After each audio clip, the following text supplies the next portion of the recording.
I've been editing for 4 or 5 hours, but I've just refreshed the studio page and look at that. 100,013 subscribers. That's pretty cool.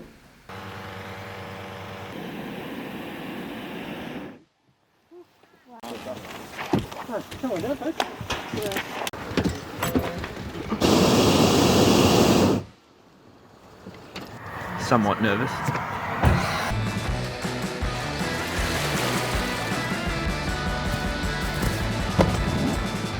When I say we, I think about all the surfers that I've been coaching for so long. I think about my support team that I have in place, people who I employ, and then just other people who just support me just because, which is incredible. So when I say we, I really mean that we have reached 100,000 subscribers. I'm not trying to get ahead of myself. I'm not trying to be too self-congratulatory. I think it's important though to acknowledge that me reaching 100,000 subscribers is a great thing for me, but it wouldn't be possible without you. So from the bottom of my heart, thank you for being here.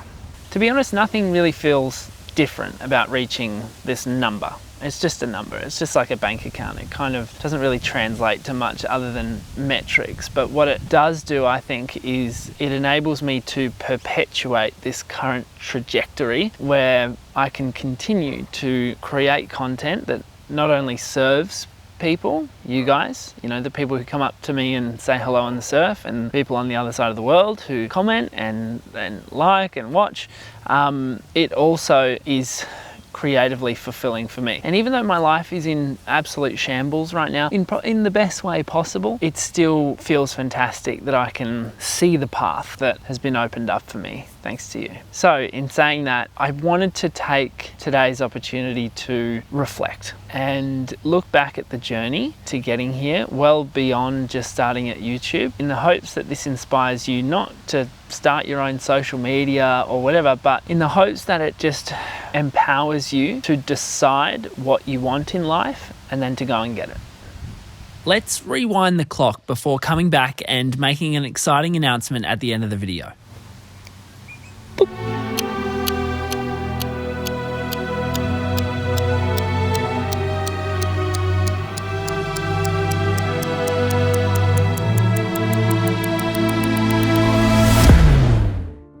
Growing up, I had a very middle-class, normal Australian life. I was the sporty kid, but I was also the nerdy straight-A kid obsessed with storytelling of any kind. Books, Pokemon on Game Boy, Pokemon on TV, and Pokemon cards. Okay, I was obsessed with Pokemon. To be honest, when I was young, it was far more likely that I'd be a professional footballer than a surfer. However, since that very first wave I caught at the age of 10, I knew there was something special about surfing that I had to pursue. I competed, but was never quite good enough to achieve any success, so ended up writing and commentating on surfing instead, which led me down the journalistic path. I worked at a TV network for 2 years, training on the job, only to finish my contract hating the corporate structure and knowing I needed to work for myself if I was to cultivate any sense of happiness and fulfillment out of my career. I wrote books, I presented workshops, I made films.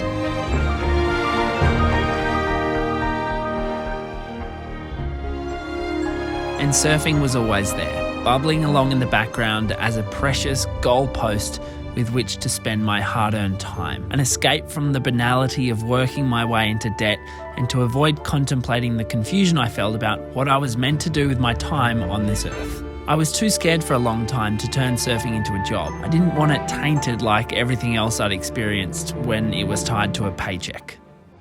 I dabbed my feet in the water by writing and directing the original film on How to Rip, and even though there was a little bit of success on that channel, I didn't quite feel like it would be a sustainable creative outlet for me. It didn't quite tick the box. So at that point, I was just finishing my second documentary film. I was swimming in debt and I was about to be grounded from travel indefinitely thanks to the response to the coronavirus.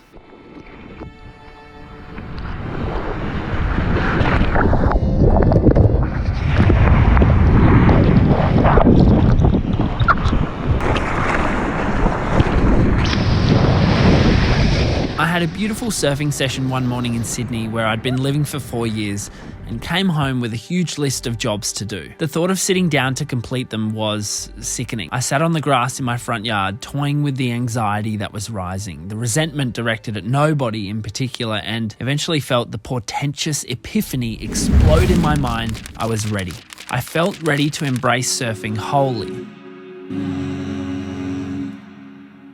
Our eyes are closed when we start this loop on repeat. Hear my chest, how it beats when you put your hands on me. Time goes fast, but yet so slow. I leave all thoughts, yeah, I let them go. 'Cause I'm here with you, and all I need is you. It's so easy to be us. We lock ourselves out from the world we're lost. It's so easy to be us. We lock ourselves out from the world we're lost. Lost in each other. This past 14 months has been an insane ride. From sneaking a camera into a wave pool to shoot a review, to hosting my very own surf retreats there 6 months later, and starting my online surf school with no students, to celebrating nearly 4,500 students only 6 months later. From being shunned by the surf industry as kooky to causing website breakdowns following product reviews. This year, obviously, I've tried my best to dedicate to a mixture of surfing, work and adventure. But if I'm being honest, it's not working out terribly well. One element that's drastically out of balance is the work factor. And although it doesn't always look like it based on the outside perspective that I perpetuate on social media, I do actually have to work quite hard for all of this to be maintained as a reality. Something I've really struggled with during this ride has been achieving a great balance between the work required to keep this ship moving and the whole point of this pursuit in the first place, surfing. I find myself constantly feeling pressure to keep up a certain schedule of videos, to make sure each video is top-notch quality, and to grow every month. And although my team and I, have achieved some great metrics during this time, it's not what should be the driver behind my time, especially if it means my quality of life suffers. For the past 6 weeks, the surf has been pumping, and although I've been sneaking in quick surfs every day, I've spent most of my time here, on the computer or behind the camera. It's funny, hitting 100,000 subscribers, even though it shouldn't, it does feel a little like the monkey is off my back. And if I were to give myself advice in this situation, it would be to take the foot off the gas for a while. And that's what I'm going to do. I've just finished coaching another round of retreats down here at the wave pool in Melbourne, and I'm celebrating by going on a surfing sojourn into the desert. Rather than leave you guys in the dark, I'm going to be recording everything and uploading it to my new editor, Santi.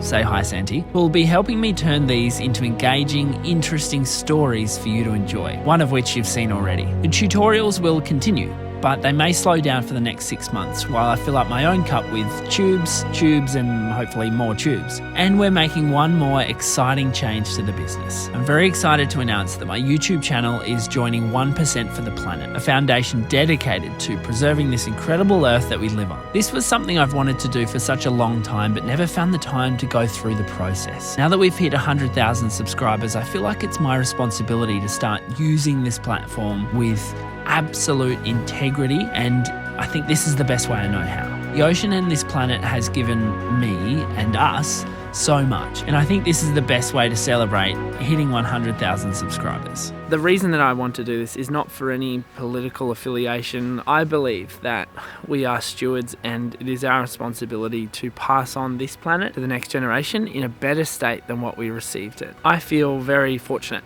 to be in this position where I can donate a small portion of my income to perpetuate this incredible place, this incredible resource that sort of guarantees our health, our happiness, the continuation of our species. I want to invite you, if it's financially possible, to contribute in some way as well.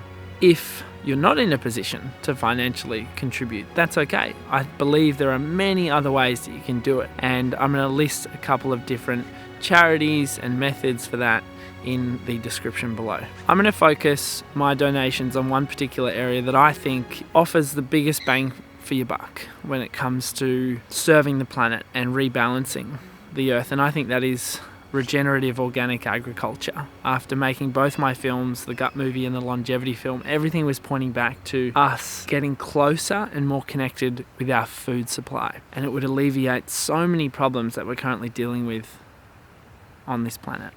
Now, I'm not here to lecture you, and that's obviously not what I'm going to do. So I want to finish this video with a thank you, because without you guys this wouldn't be possible at all. This weird existence that I'm currently experiencing would mean nothing, and it just wouldn't happen without the support of you guys. So if you've liked a video, you've watched a video, perhaps you're one of those people like I am who just watches a lot of videos but doesn't really contribute anything comment wise. Perhaps you've purchased an online course, whatever. The fact that you're even listening to these words right now is pretty bizarre, and I'm incredibly grateful. It's not something I take for granted. So this is my commitment to you, to continue to produce hopefully great content that's relevant and interesting and engaging and even helpful for you guys. Thank you so much for watching. I'll see you soon.